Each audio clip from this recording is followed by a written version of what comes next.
Party ఫిరాయింపు కేసులో మరో ఎమ్మెల్యేకు స్పీకర్ గడ్డం ప్రసాద్ క్లీన్ చిట్ ఇచ్చారు. ఎమ్మెల్యే సంజయ్ పై అనర్హత పిటిషన్ను కొట్టివేశారు. సంజయ్ అనర్హతపై వేటు వేయాలని జగదీష్ రెడ్డి పిటిషన్ వేశారు. సంజయ్ పార్టీ మారారనడానికి తగిన ఆధారాలు లేవని స్పీకర్ స్పష్టం చేశారు. ఫిరాయింపు కేసులో ఇప్పటిదాకా 8 మందికి స్పీకర్ గడ్డం ప్రసాద్ క్లీన్ చిట్ ఇచ్చారు. పార్టీ ఫిరాయింపు క్లీన్ చిట్ పై మరింత సమాచారం మా ప్రతినిధి ప్రేమ్ అందిస్తారు. ప్రేమ్, ఈతిగా మీరన్నట్టుగా ఒకవైపు విచారణ పర్వం నడుస్తూనే మరొక వైపు ఎమ్మెల్యేలకు పార్టీ ఫిరాయించినటువంటి ఎమ్మెల్యేలపై క్లీన్ చీట్ ఇస్తూ వస్తున్నారు స్పీకర్. ఇప్పటికీ దాదాపు పార్టీ ఫిరాయించాడు బీఆర్ఎస్ నుంచి కాంగ్రెస్ పార్టీలోకి వచ్చినటువంటి 10 మంది ఎమ్మెల్యేలపై అనర్హత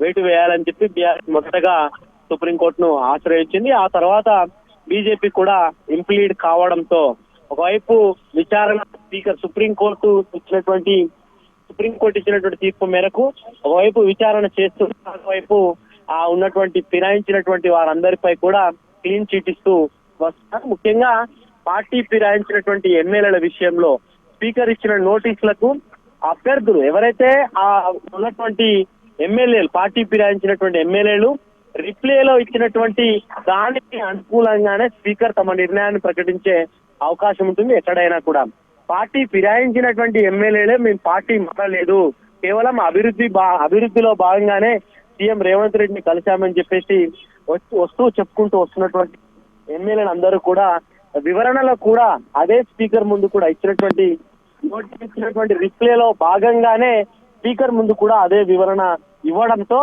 స్పీకర్ పార్టీ మారినట్టుగా 10 మంది ఎమ్మెల్యేలు పార్టీ మారినట్టుగా తమ దగ్గర ఎలాంటి ఆధారాలు కూడా లేకపోవడంతో వారు ఎమ్మెల్యేలుగా కొనసాగుతున్నారు. అనర్హత పిటిషన్ వీరికి వర్తించదంటూ కూడా స్పీకర్ వారందరికీ కూడా క్లీన్ చీట్ ఇస్తూ వస్తున్నారు. గీతిక, ప్రేమ్ చెప్పండి, ఈ తీర్పుతో ఫిరాయింపు నిరోధక చట్టం బలహీన పడుతుంది అని అనుకోవచ్చా?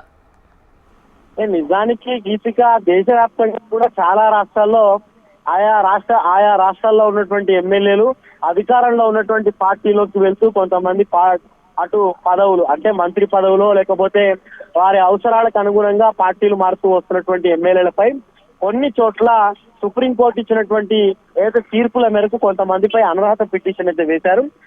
వాటిని బేస్ చేసుకుని ఇక్కడ ఉన్నటువంటి బీఆర్ఎస్ కానీ బీజేపీ కానీ చేస్తూ వచ్చింది. అయితే స్పీకర్ నిర్ణయం తుది నిర్ణయం అయినా కూడా వీరందరికీ క్లీన్ చీట్ ఇచ్చిన సుప్రీంకోర్టు ఎట్లాంటి నిర్ణయం తీసుకుంటుంది అనేది కొంత వేచి చూడాల్సినటువంటి అవసరం అయితే ఉంది. నిజానికి రాహుల్ గాంధీ కానీ లేకపోతే మల్లికార్జున్ ఖర్గే చెప్పినట్టుగా దేశవ్యాప్తంగా ఫిరాయింపు చట్టంపై ఫిరాయింపులపై మరొకటి అనర్హత వేటు వేయాలని చెప్పి దేశవ్యాప్తంగా ఒక పెద్ద ఎత్తున ఉద్యమం చేసింది మొట్టమొదటి రాహుల్ గాంధీ.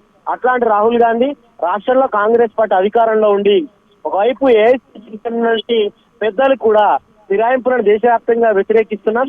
మన రాష్ట్రంలో కాంగ్రెస్ అధికార పాలిత రాష్ట్రాల్లో కూడా ఫిరాయింపులను తీసుకోవద్దని చెప్పి కొంతమంది ఏఐసీసీ నేతలు వారించినా కూడా రాష్ట్రానికి సంబంధించినటువంటి పెద్దలు మాత్రం వారు అభివృద్ధిలో భాగంగా కేవలం పార్టీ మారడం లేదు, మనకు మద్దతు ఇస్తున్నారని చెప్పి పార్టీలోకి తీసుకున్నట్టుగా కొంత చర్చ అయితే జరుగుతుంది. చూస్తే మరి సుప్రీంకోర్టు ఏ నిర్ణయం తీసుకుంటుంది, ఎట్లాంటి తీర్పు వెల్లడిస్తుందని అయితే కొంత వేచి చూడాల్సినటువంటి అవసరం అయితే ఉంది.